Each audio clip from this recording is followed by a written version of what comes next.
Kaya pare. And our third honors bronze medalist, a big hand to Aldrin Paulo D. Pala. Pucha. Idol. Bronze nga lang. Pero okay na yun. GG.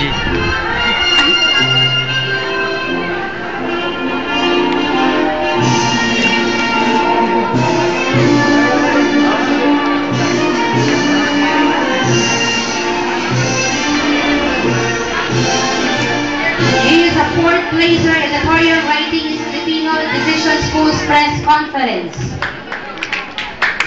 A participant in editorial writing in Filipino Regional Schools Press Conference. Adik po. Kung He inaw is also maadik. a participant in Radio Broadcasting Regional Schools Press Conference. Hindi naiabot yung topi ni Romanin. A champion in English Olympics school level. Second placer declamation English Olympics division level. He is also a champion in slogan making contest. Associate editor of our newspaper, The Golden Seed High School Department.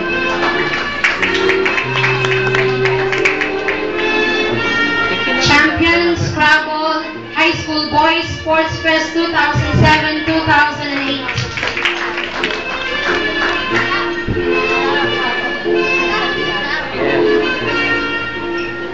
He is also awarded as Best in Filipino, Best in Economics.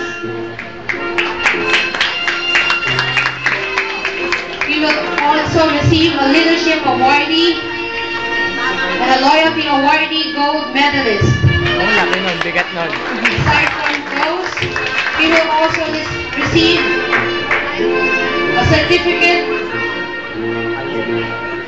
from Her Excellency President Gloria Macapagal Arroyo, Award of Outstanding Achievement, Student Leadership, and Award of Outstanding Achievement, Skills Development and Entrepreneurship.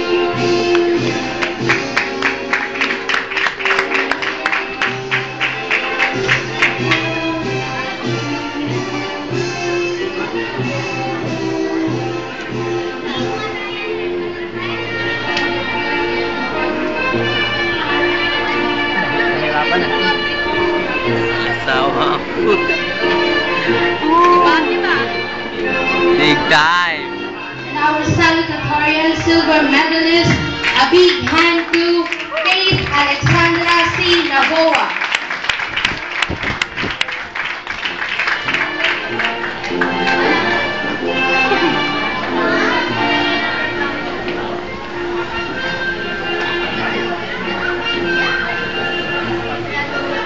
Kate is also a champion in science trivia school level. Champion science quiz bee school level. She is also a third placer feature writing in English